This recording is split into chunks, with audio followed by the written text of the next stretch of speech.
Ya, salam sejahtera dalam kasih Tuhan kita Yesus Kristus. Berjumpa lagi dalam pelayanan Infinity Ministry dan tema kita bulan ini adalah gereja yang misioner. Puji Tuhan.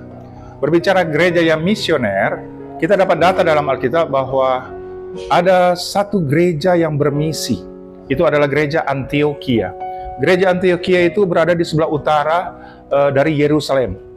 Waktu jemaat Tuhan di Yerusalem dianiaya, mereka itu ekspansi ke utara.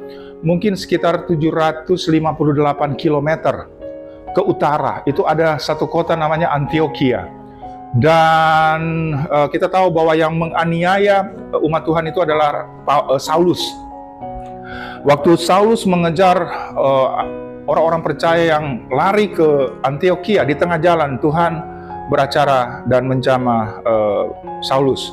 Nah, saya mau kasih tahu bahwa ternyata begitu terbentuk gereja di Antioquia, gembalanya Barnabas, itu adalah gereja misi. Karena Saulus waktu dia berjumpa dengan Tuhan, akhirnya dia ke Antioquia, tapi dia tidak menganiaya karena sudah dirubah oleh Tuhan. Dia menjadi alat Tuhan yang luar biasa. Dia di training di situ, di charge di situ bersama dengan hambanya Barnabas, dan banyak hal yang terjadi kepada Saulus ya, akhirnya kita tahu namanya menjadi Paulus. Dan bersama dengan gembalanya gereja Antioquia yang mensupport Paulus dalam pelayanan penyampaian firman Tuhan kepada jiwa-jiwa. Kita tahu bahwa perjalanan pertama Paulus bersama dengan Barnabas, mereka ke Asia Kecil. Setelah itu, setelah di Asia Kecil, mereka kembali lagi ke gereja Antioquia. Terbentuklah umat-umat Tuhan di Asia Kecil.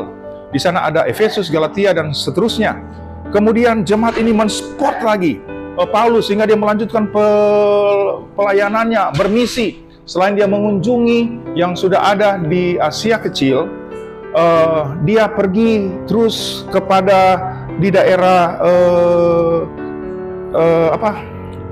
Korintus ya, dan di Korintus kemudian ada di Tesalonika, kemudian balik lagi mengunjungi yang sudah ada ke gereja Antioquia, dan perjalanan ketiga dia kunjungi di Asia Kecil, ke Korintus, Tesalonika, dan dia terus ke Roma. Dan kita tahu dari Roma dia terus juga sampai ke Spanyol. Ya, tidak tahu juga ngapain di Spanyol. Yang jelas Paulus bergerak menginjil, memberitakan kabar baik, dan itu disupport oleh gereja Antioquia.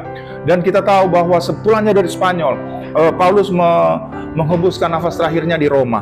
Nah, saya mau kasih tahu bahwa dari awal gereja Tuhan bermisi, gereja Tuhan bergerak, dan saya berani katakan bahwa kita sampai saat ini bisa terima Tuhan Yesus itu karena ada gereja yang bermisi. Haleluya, haleluya. Jadi mari, tidak ada alasan bagi kita untuk kita tidak bermisi. Kalau gereja yang sudah besar, ayo support pelayanan misi ini. Support para hamba-hamba Tuhan yang memberitakan Injil. Haleluya, haleluya. Dan saya yakin dan percaya, Tuhan pasti menyertai kita dengan tanda-tanda heran. Mari bergerak, terus bermisi bagi kerajaan sorga. Amin. Tuhan Yesus memberkati.